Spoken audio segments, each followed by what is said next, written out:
Usually people who fought a lot and who fought diseases a lot think that if you stop fighting, you lose and you die and the disease wins. But in reality, disease doesn't win, ease wins, your health wins. Disease warriors is an identity issue.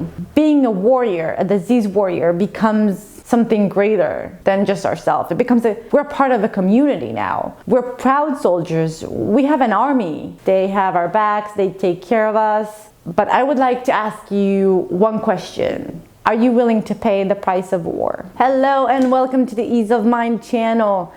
Today we're going to talk about disease warriors. Hello, they're all disease warriors. This is a belief that a lot of people with diagnosed diseases have.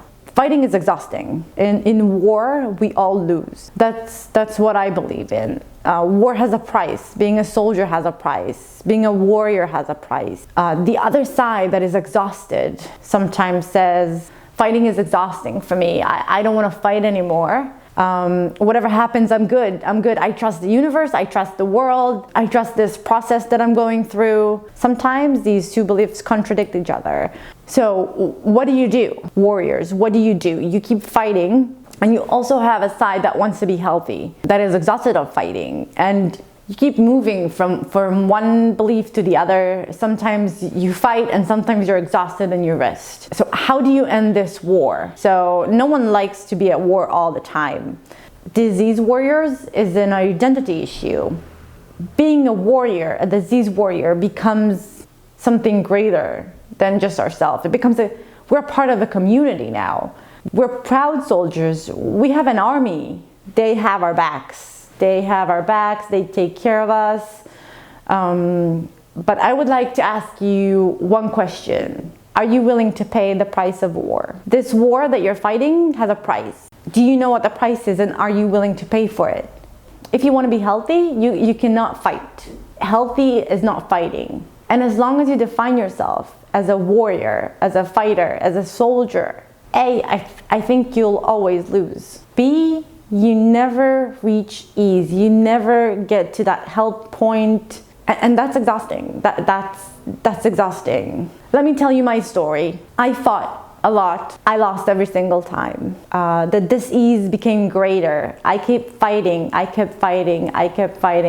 And I got worse and I got sick and I went to the hospital and then I went home. And I always lost and it always got worse and it always ended the same. Disease asked us for something. The body has its own language. And when you fight a certain part of yourself, it means that you're fighting something that the body created in order for you to notice it and change it. The nature of disease is to create ease. And when you do not create ease, the disease gets bigger and bigger and bigger until you can't bear it anymore. The body has a language of its own. Disease has a job. It shows you that you're in a disease. It shows you that something's not right, something's not comfortable, you're not paying attention. And then instead of creating ease and preventing what created the disease in the first place, we fight the disease. And we keep fighting the disease in order to create ease. That's an illusion, that we think that if we fight the disease, we'll get better. But we don't get better. When we fight the disease, we actually fight the ease, the existence of it. We minimize the existence of ease in our life by fighting the disease. So if you want to disempower this belief that you're a warrior, that's a really brave move. It means that you do not want to fight. And the first thing that you'll have to do is say it out loud. And when you say it out loud, there will be resistance. And that resistance is called reality, life. So when you want to disempower this belief that's called, I'm a warrior, soldier, I'm going to fight this, whatever it may be that you're saying to yourself and others, you will need to say, I do not want to fight anymore. And usually people who fought a lot and who fought diseases a lot think that if you stop fighting, you lose and you die. And the disease wins. But in reality, disease doesn't win. Ease wins. Your health wins. It's an illusion that we think that if we stop fighting, we lose. But if we stop fighting, we win. Now, if you try to disempower it and you think that's not going to work for me to say that I'm going to stop fighting, ask yourself, why do you want to fight a side of you? And a disease is a side of you because we have it in every aspect of our lives. We have it when we don't like someone telling us something. We have it when we fight someone in our family. We have it with romantic relationships. We have it with our friends. We don't fight in every situation that I just mentioned.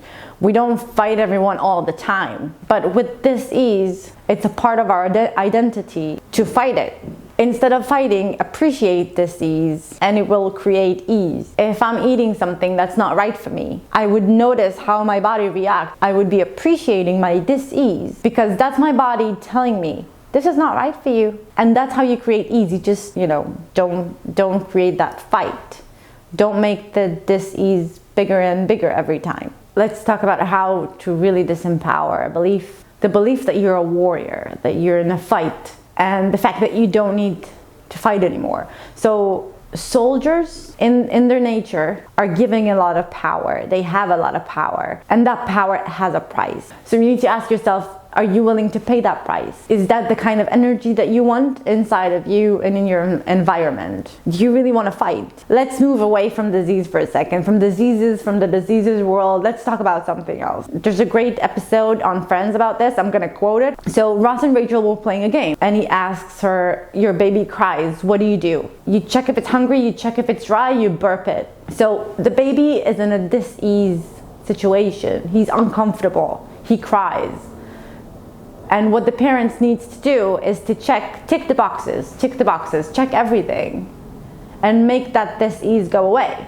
You eliminate the dis-ease by giving that baby what he wants. If you're fighting the dis-ease, it's like a parent screaming at the kid, stop crying, when he doesn't speak the same language. So the body speaks a certain language, and we need to communicate with that specific language in order for us to not be in a dis-ease situation. That's what we do when we fight disease. We scream at them, stop hurting, stop being annoying, stop popping up.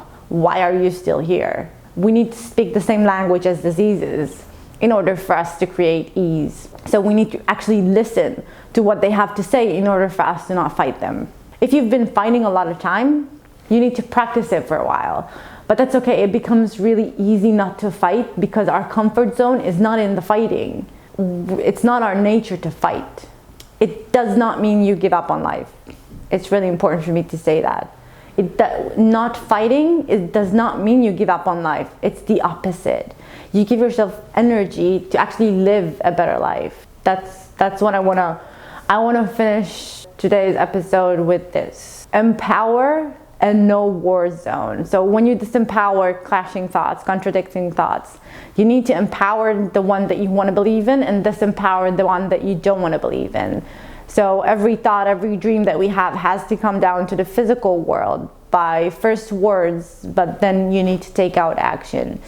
I can tell you what's good for you. No one can tell you what's good for you. You can follow people, they will help you in your way, in your path towards healing.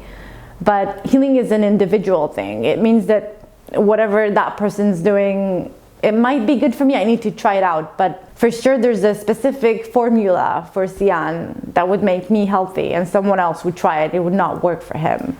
Empower and no war zone. Really listen to yourself, learn that language.